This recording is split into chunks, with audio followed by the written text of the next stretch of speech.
અરવલ્લીથી મહત્વપૂર્ણ સમાચાર સામે આવી રહ્યા છે. જે અરવલ્લીના ભિલોડામાં ધોધમાર વરસાદ. અરવલ્લીના ભિલોડામાં ધોધમાર વરસાદ જોવા મળ્યો કે જ્યાં ભારે પવનના કારણે પીપળાનું વૃક્ષ ધરાશયી થયું છે.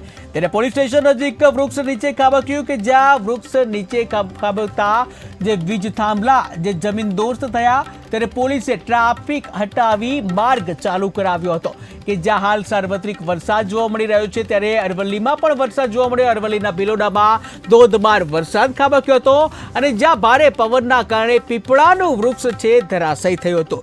ત્યારે જ્યાં પોલીસ સ્ટેશન નજીક જે વૃક્ષ છે પીપળાનું વૃક્ષ એ ધરાશયી થયું હતું અને જેના લીધે જે વૃક્ષ નીચે પડતા વીજ થાંભલા જે છે એ જમીનદોસ્ત થયા હતા.